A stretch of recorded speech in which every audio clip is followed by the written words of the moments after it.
Qabsaa'aa gameessi TPLF obbo Siyyuum Masfiin bara 1940 keessa maatii sadarkaan jireenyaa isaanii olaanaa ta'e masaafintoota irraa dhalatan. Barnoota sadarkaa tokkoffaa magaalaa Addigiraat mana barumsaa Agahaziitti barachuun wayita xumuran isa booda kolleejjii Pooliiteeknikii Baahir Daaritti dippiloomaan eebbifaman.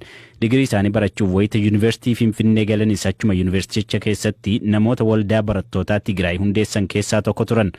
Hundeeffama paartii saba Tigraayiif ka'umsa ta'ee gamtaa barattootaa kana obbo Siyyuumis kufaatii Haayile Sillaasee booda dargaggoota paartii kana jalatti ijaaramuun gammoojjii seenanii qabsoo eegalan keessaa tokko turan. Obbo Siyyuumiif maqaan maatiin moggaasan Ambaayee yoo ta'u, erga qabsoof gammoojjiitti ba'anii maqaa jijjiirrachuun amala miseensota paartii TPLF waan ta'eef isaaniifis maqaan qabsoo Siyyuum jedhu mogga'eef bara 1970 keessa namoota dhaabicha geggeessuuf filataman keessaa tokko ka turan. Obbo Siyyuum lola dargii waliin geggeeffame irratti mataan isaanii dhaamuun yaaliif gara Eertiraatti ergamanii akka turan kitaaba Tsinaat jedhamu ka seenaa isaanii himu irratti barreeffameera.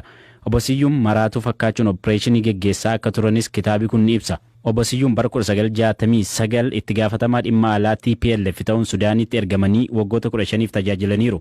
Bara 1991ttis marii dargii waliin Londanitti taasifame irratti ministeera muummee duraanii Mallas Zeenaawii waliin erga hirmaataniin booda gara Kaartum deebi'an.